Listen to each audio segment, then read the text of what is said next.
क्या नीतीश की सत्ता विरोधी लहर से हिल गया एनडीए? क्या बिहार में काम करेगा शाह का मास्टर प्लान? क्या 2025 से पहले ही बिखरने लगा है एनडीए का गठबंधन? बिहार की राजनीति में एक बार फिर से हलचल है और इस बार मैदान में खुद उतरे हैं भाजपा के चाणक्य अमित शाह। 20 साल की सत्ता विरोधी लहर को भांपते हुए शाह ने अब खुद एनडीए की कमान संभाल ली है। सीट शेयरिंग से लेकर कैंडिडेट सिलेक्शन तक अब हर कदम पर शाह की सधी हुई रणनीति नजर आ रही है।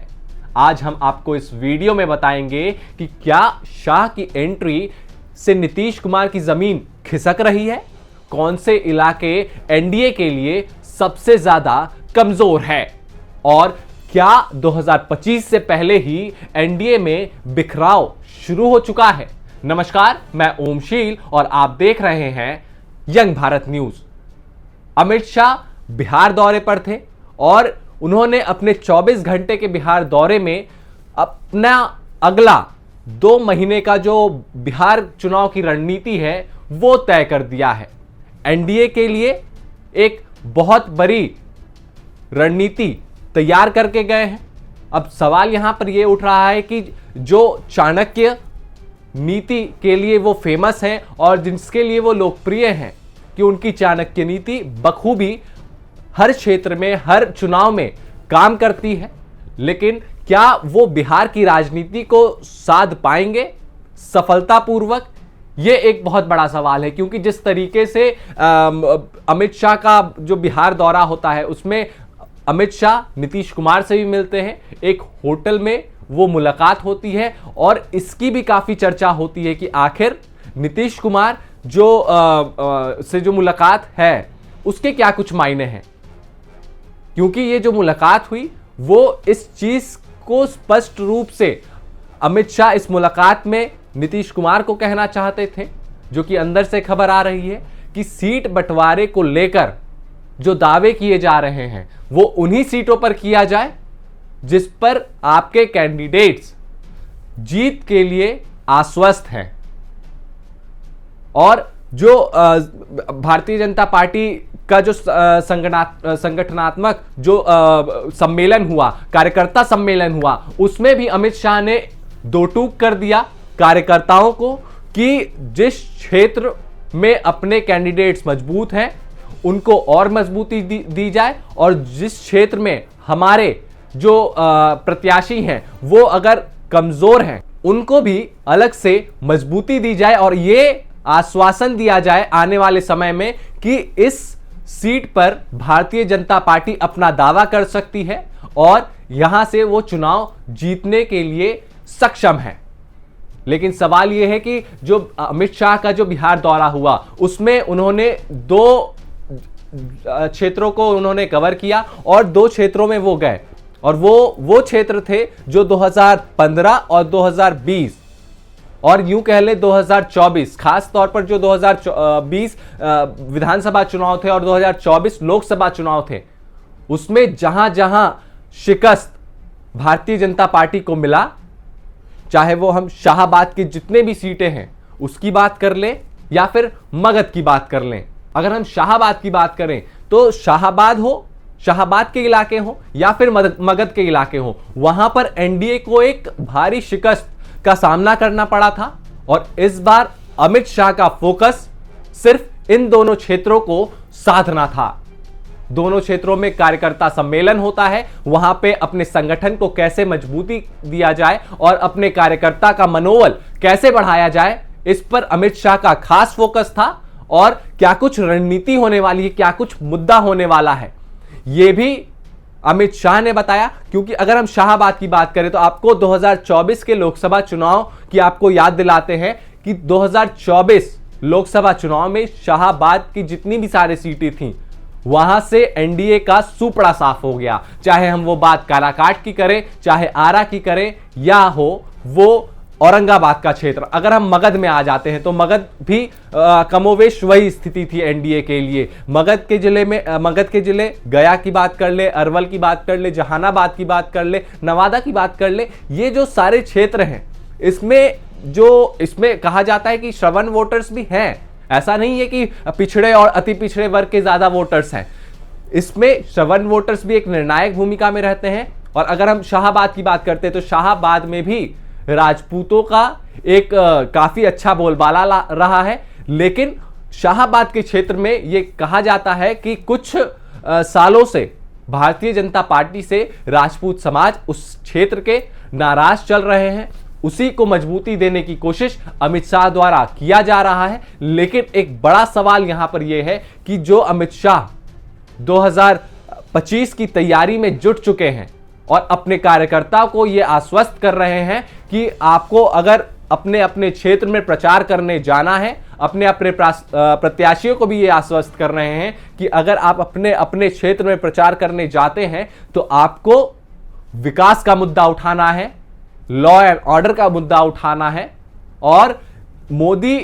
कार्यकाल के वो तमाम सफलता गिनाने हैं, चाहे वो जो वंदे भारत चलाए जा रहे हो, जो ट्रेनें चलाई जा रही हो उसकी बात हो, या फिर बिहार में जिस तरीके की रफ्तार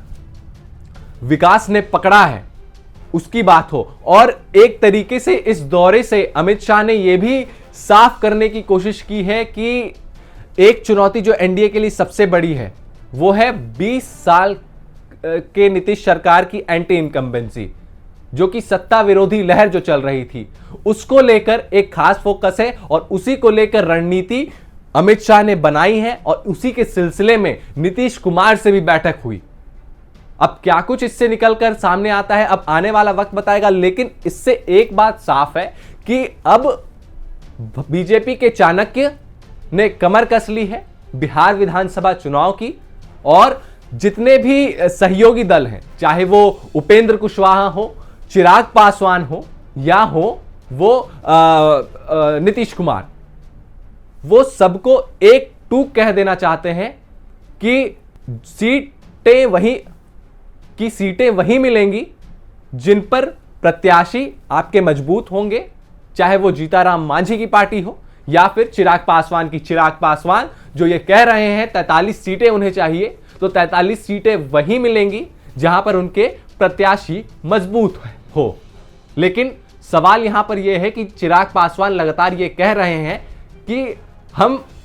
इन्हीं सारी सीटों पर, उन्होंने कुछ चुनिंदा सीटें उन्होंने सिलेक्ट किया है और वो चाहते हैं कि इन्हीं सीटों से उन्हें टिकट दिया जाए। लेकिन एक बहुत बड़ा सवाल यह है कि चिराग पासवान ने जो सीटें चिन्हित की है वो सारी सीटें जिताऊ हैं। तो सवाल यह है कि क्या जो जितने भी घटक दल हैं एनडीए के, अगर मान लीजिए चिराग पासवान की ही बात करते हैं, अगर चिराग पासवान ही सारी जिताऊ सीट ले लेते हैं तो आखिर बाकी घटक दल कौन सी सीटों पर लड़ेंगे? टकराव वाले सीटों पर कौन सी पार्टी लड़ेगी? और कुछ सीटें ऐसी भी हैं जहां पर यादव और मुसलमान बहुसंख्यक में है, वहां पर एमवाई फैक्टर की राजनीति काम करती है और वहां पर महागठबंधन एक काफी ज्यादा मजबूत स्थिति में रहती है। तो आखिर उन सीटों पर कौन सी पार्टी चुनाव लड़ेगी? एक बहुत बड़ा सवाल है ये, क्योंकि इससे ये तय होगा कि आखिर बड़े भाई की भूमिका में कौन रहने वाला है और छोटे भाई की भूमिका में कौन रहने वाला है। नीतीश कुमार की लगातार ये मांग है कि बड़े भाई की भूमिका में नीतीश कुमार होने चाहिए, यानी जेडीयू होनी चाहिए, क्योंकि लोकसभा चुनाव में बड़े भाई होने की जिम्मेदारी और सहमति नीतीश कुमार ने जताई थी, जिससे कि भारतीय जनता पार्टी को गठबंधन में सबसे ज्यादा सीटें मिली थी। तो ये नीतीश कुमार की भी मांग है कि उन्हें एक सीट ही भले भारतीय जनता पार्टी से ज्यादा मिले, और चिराग पासवान जिनका लोकसभा चुनाव में 100 का स्ट्राइक रेट रहा, वो भी ये चाह रहे हैं कि ज्यादा से ज्यादा सीटें मिले और ऐसी सीटें मिले जिनसे कि उनका स्ट्राइक रेट भी बरकरार रहे। लेकिन अब सवाल यहां पर यह है कि क्या सीट शेयरिंग का जो ये मसला है वो सुलझा पाने में अमित शाह सफल होंगे? क्योंकि तमाम दिग्गज नेताओं का यहां पर दौरा हो चुका बिहार में, चाहे वो हम बीएल संतोष की बात कर ले, जेपी नड्डा की बात कर ले, या फिर प्रधानमंत्री नरेंद्र मोदी की बात कर ले, सबने बिहार दौरा किया प्रधानमंत्री मोदी ने सीमांचल का दौरा किया, पूर्णिया गए वो, और पूर्णिया में जिस तरीके से जनता को संबोधित किए वो कहीं ना कहीं, और एक एयरपोर्ट का सौगात जो पूर्णिया वासियों को मिला वो काफी ज्यादा प्रभाव डालने वाला है। अब सवाल यहां पर यह है कि सीमांचल की अगर हम बात कर रहे हैं तो वहां पर मुसलमान बहुसंख्यक है और वहां पर महागठबंधन काफी ज्यादा मजबूत स्थिति में हमेशा से दिखती आई है, और वहां पर सीमांचल के क्षेत्र में पप्पू यादव का भी एक खास दबदबा रहा है। तो अब उसको काउंटर करने में क्या भारतीय जनता पार्टी सफल हो पाती है, और क्या प्रधानमंत्री के इस दौरे से उस क्षेत्र में फर्क पड़ा है, और जो सौगात एयरपोर्ट का दिया गया है और जो तमाम सड़कें बने हैं पूरे बिहार में, जो विकास कार्य हुआ है और जो हो रहा है, क्या उस पर इस बार बिहार में वोट एनडीए को मिलेगा? यह एक बहुत बड़ा सवाल है। आपको क्या लगता है? वीडियो को लाइक करके, चैनल को सब्सक्राइब करके और कमेंट करके जरूर बताएं। नमस्कार।